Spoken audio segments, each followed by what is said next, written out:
So hello family and friends, hope you're all doing well. Sandy here. As you can tell, we are in the height of the summer and it is tomato season here in the Jowan garden, and we are lucky this year with the heat and everything we've been having to still have some really good ripe red tomatoes. And also we've got some peppers growing in the garden and a lot of great herbs. So I thought today would be a great day to talk to you about a legacy gem that I like to do at this time of year. Remember, legacy gems go with your gut. They don't have any cards in my recipe box to follow. So I will give you details in the comments of the video on the ingredients that I'm using today and about the measurements that I'm using. Of course, you're always free to add your own flair, which is what legacy gems are all about.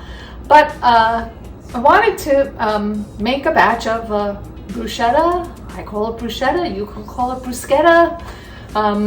Whatever you call it, it's delicious, and let's make it today. So the ingredients that I'm using, like I said, all fresh from the garden, are the fresh tomatoes. I've got about 4 cups here. They're diced, they're nicely diced. And any kind of tomatoes that you have that are ripe will do. I have a combination here of cherry tomatoes and lots of other different kinds from the garden. I do not, as you can see, I do not get rid of the juice or the seeds. I just chop them up into a nice dice. All that juice and all that seeds is going to give you a really good bruschetta. That's going to be the juice that your toast or your crostini just soak up, and that's going to make it so good. So you start with that. I use onion next. This is a Vidalia sweet onion. You can use a regular white onion, a Spanish onion. I don't use a red onion. Maybe people do with their bruschetta, but I don't find that the red onion lends itself to a really nice looking finished dish.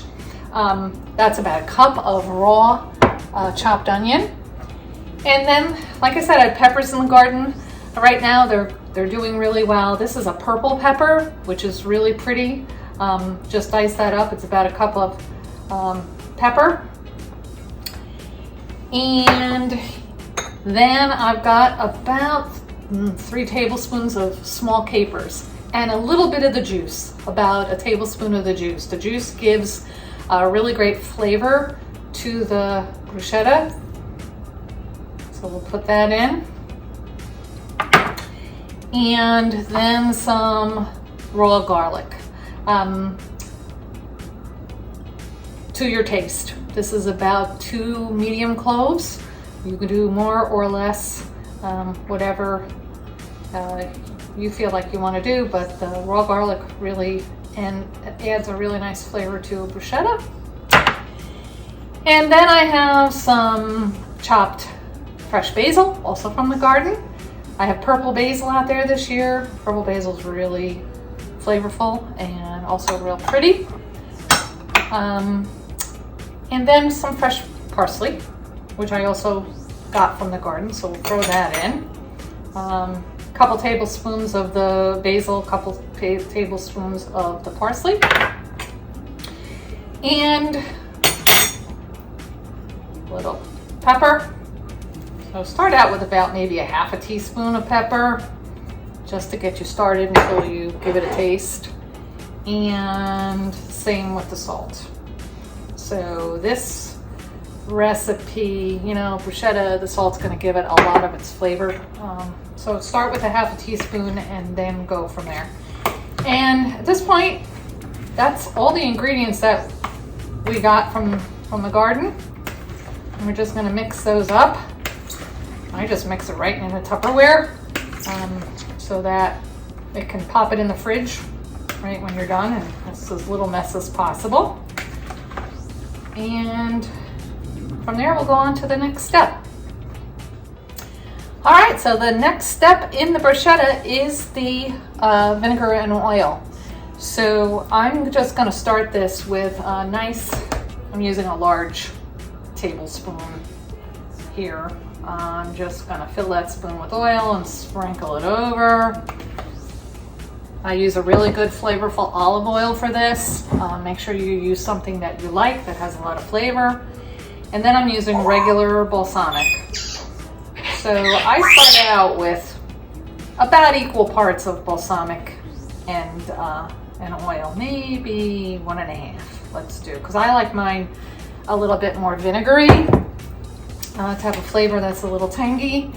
And I mix that in, and really don't go too far with the vinegar and oil until you let the bruschetta sit, because the juices from those tomatoes, from the salt that you put in there, that's all gonna combine with the vinegar and oil to make a really, really nice sauce for this bruschetta. And if you overdress it, you're gonna have a wet salad, which is not what you want. So let's see if I can show you what this all looks like in here. Okay, it's a little hard, but you can see it's really, I think, a good mix between the tomatoes, the onion, the pepper, and the capers. So I would leave this, cover it, put it in the refrigerator for a few hours, let all the flavors have a chance to meld and come together.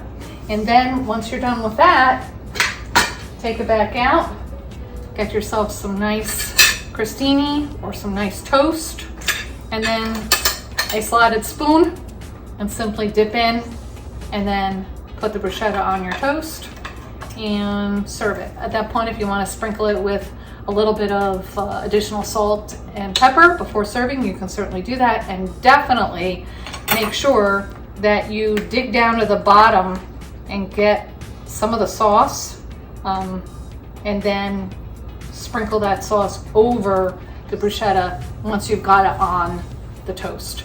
That's a nice way to control the amount of liquid that goes on each of the pieces. So again, I take the slotted spoon, I use that to place it where I want it to be, and then I go in with the regular spoon, get some of that delicious tomato juice and balsamic combo and oil, and then I just liberally spread it over. So that is summer bruschetta here at the Jowan household. I hope that you take this as a legacy gem and make it your own. I hope you're all having a great summer and enjoying the great produce that's out there now, whether you grow it in your garden or whether you buy it in the store. It's readily available this time of year, and this is a great, great legacy gem recipe. Take care, everybody. Hope you're all doing well, like I said. Until we see you next time. Bye-bye.